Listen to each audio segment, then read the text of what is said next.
somebody lately asked me, like, how do I stand out or how do I make my businesses work? And I gave him a one-word answer. It's specifically just brand. And honestly, it answers everything. So if you're in business, if you're thinking about starting one, or if you're just trying to stand out in life, this video is for you, because brand isn't just a logo, it's not colors, it's not a website. That's why people choose you without thinking twice. So getting right into it, here's what got me thinking about this, So like my parents are in the market to buy a washer and a dryer, and like I was over at their place, and I was going through all the washer dryers for sale, like checking the websites, and like my mom was like, "Hey, I only want an LG or a Samsung washer or dryer."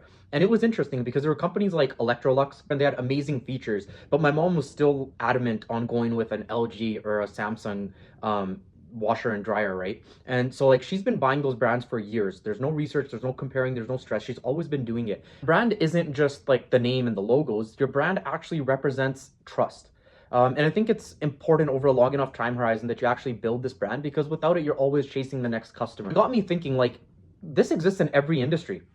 Like when I go grocery shopping, rather than going with the no-name brand or like Walmart's Great Value, I buy the brand that I trust because I like the taste of it, because they sort of won me over, right?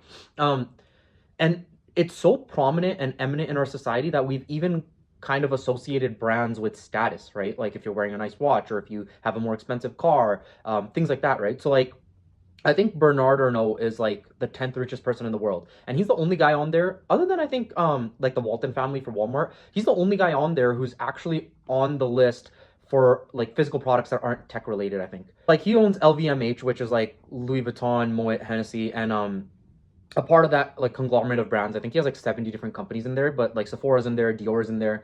And there's been controversies about these brands. Like at one point they were saying like the tote bags that Dior makes are like made for like $9 to $11.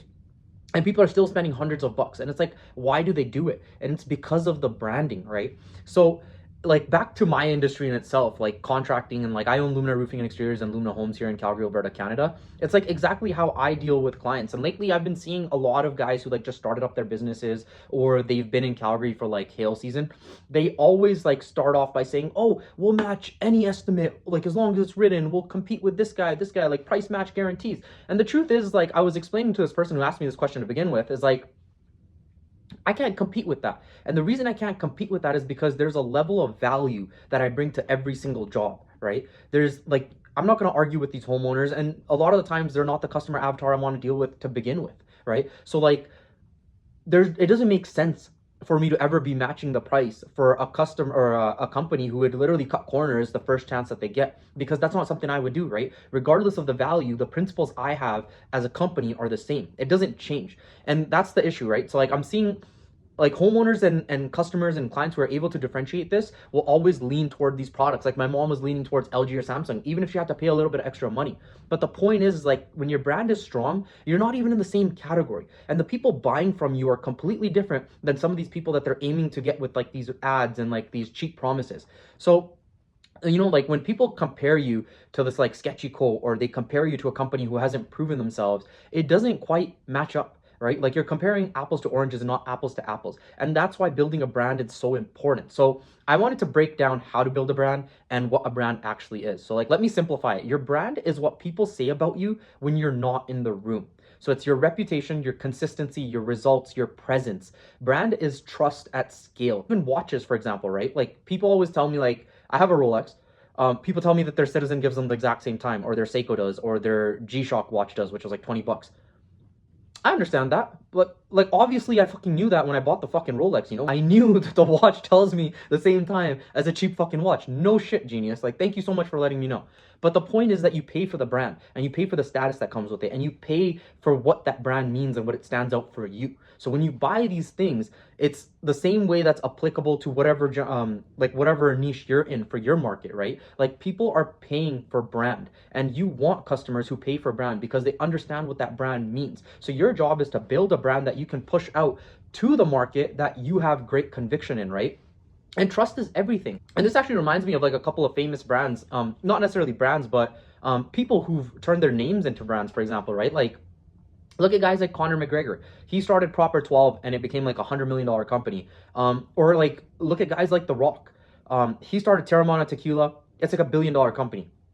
Now, is he a tequila expert? Maybe not, dude, but you trust his brand. He has like a contract with Under Armour, right? Like, is he an athlete? Sure, he was, but at this point he's not. But he still has a line with Under Armour. He has like now he has skincare, right? Like Papa Tui. I'm just feeling I'm plugging the rock here through this video, but like that's so cool. He has a skincare and like a tattoo cream and all this stuff that adds to his brand and who he is. So you're able to trust the brand because of him. Or even like Casamigos. Casamigos Tequila, I think, is George Clooney and his friends. And like I was reading the story of how it started, and he was talking about how they were just in like Mexico or something on vacation, and him and his friends were like, dude, we should start like a company where it's not so harsh on your throat when you swallow the liquor.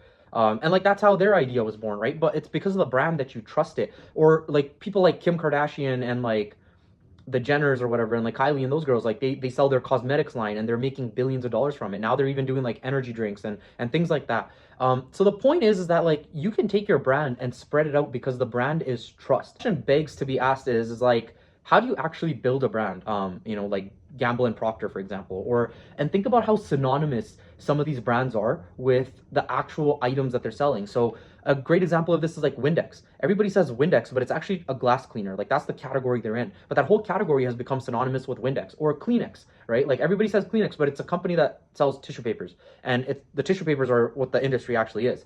So how do you build this brand? In my experience, from what I've done with my company in like the roofing and construction spaces, like consistency beats everything. And I want to go a little bit deeper into this because this is something I've learned to practice. Obviously, I've been doing consistency for a long time, but I realized that there was a point where a lot of the people around me who were telling me that I was going to burn myself out, they were confusing consistency with intensity. And here's why it's important. Think about this. You're training for a marathon. And you go run 10 miles, but then you don't run for 2 weeks because you're so sore and exhausted. Or you go out today and you run 5K, right? Like 2 or 3 miles. And then you go out tomorrow and you run 2 or 3 miles. And you keep doing that. Which one do you think is better? Like doing like a quarter of the intensity, but doing it long enough and doing it consistently enough? Or just doing really intense bursts and then doing nothing in between, or being so sore and tired that you can't do anything? And that's why I think people lead to burnout. Show up the same way every time with the same quality, the same energy, the same standards. That's how you build trust, because you understand intensity and you understand that consistency is more important than intensity. Now, obviously there is a minimum effective dose of intensity. Like you can't just be doing nothing. Like if you're training for a marathon and you went and you walked a kilometer today, that probably won't do fuck all for your end goal, right? Obviously you want to have a minimum effective dose where it makes sense. Point number 2, do what you say and when you're going to do it. So this sounds basic, but most people fail here. Reliability is also your brand. Like imagine if you were buying a product, or like, actually, here's a really good example. There's a restaurant that I've been to, or like a restaurant that my parents love. And like my parents have dietary restrictions for like spiritual or religious reasons or whatever. So they tend to shop at the same restaurant. So like when I do go over, we have like Sunday dinner or whatever, they're ordering from the same restaurant. I swear to God, this restaurant tastes different every week. Every fucking week. And I tell my mom this all the time. I'm like, dude, like literally this piece of bread tasted different last week. It tastes different this week. Something changed, right? And it's not that reliable. So like every week I'm kind of like in for a little surprise because I know the taste is going to be different. You can order the same dish every week is different. It's like, dude, what the fuck? You guys are eyeballing your recipes. That's the issue. That's why it's not reliable. A great flip of this example is like most McDonald's taste the same. I can go get a junior chicken down the street. I can go get a junior chicken 30 kilometers away on the other side of the city. A lot of the times it's going to taste the same. The fries taste the same, right? So that's point number 2. Your reliability is also your brand. And that's why probably the restaurant that my parents order from have like one location and McDonald's has like thousands, right? Point number 3 is document your work. Now, why is this important? Because this is what testimonials come from. Testimonials are important, dude. Testimonials are important because people believe social proof. If you can replicate results over and over, just like I said in the previous point, you can make sure that people, when they see other people's results, it's more convincing, right? And that's why personal brand matters so much. Like when LeBron James tells you his shoe shows up for every single game that he does, trust his shoes. And that's how Nike built their brand, right? And that's how Apple built their brand and their whole ecosystem, because you see social proof. When I tell you all my products, my whole ecosystem is Apple, and Apple's a great product, and I tell my friend, he's probably going to go purchase it, right? And if a whole friend group is using Apple, the next person who comes into that friend group is going to use it, right? So document your work, have social proof for it. Point number 4, position yourself, don't chase. And this is so important, man. Like I have homeowners and clients who are like, can you match this price? And I literally tell them no, like I can't. And if I lose that business, it's okay, because that business probably would have been a headache to begin with. And it's like, you got to stop trying to convince everyone, dude. The right people will already feel like you're an obvious choice. And I was having this conversation over coffee with like a really prominent person in the construction industry. And he was telling me, he was like, there's people who have picked companies who were obviously cheaper than him and who had like no brand recognition or any of this. And like 6 months later, he sees that their project is still an absolute mess, or they haven't even started. And it's like, what about that opportunity cost that you lost with that wasted time? And if people don't understand that, you don't want to deal with them to begin with, right? So like that's another topic. That's like a whole separate thing that you have to realize is like the person who is dealing with the cheaper contractor and wants to go with the cheaper contractor or the cheaper quote or the cheaper brand, you have to understand what they want. Are they the type of person who's expecting to replace it every couple of months? Like, to be honest with you, I buy a pair of Toms every 1 to 2 years, but they're $60, right? And like, I buy Toms because one, it makes me feel good because they're donating a shoe to somebody in Argentina as well. So like you're helping out. And number two, I wear them as a cheap option because I like them as just a slip on to like, go to the grocery store or like run to the gym before I change my shoes or whatever. Or like walk the dogs. I also like Crocs for that reason, right? But like I'll replace my Crocs every so often because I understand the quality that comes with the brand. I'm not buying a really expensive shoe brand. And again, I usually don't buy really expensive shoes to begin with, so I can't give you a really expensive brand. It's just not my forte. Like there's some things that I value in buying in, and I'm that type of buyer too, right? Number 5, play the long game. And again, this was my last video. I discussed this in like 147 seconds.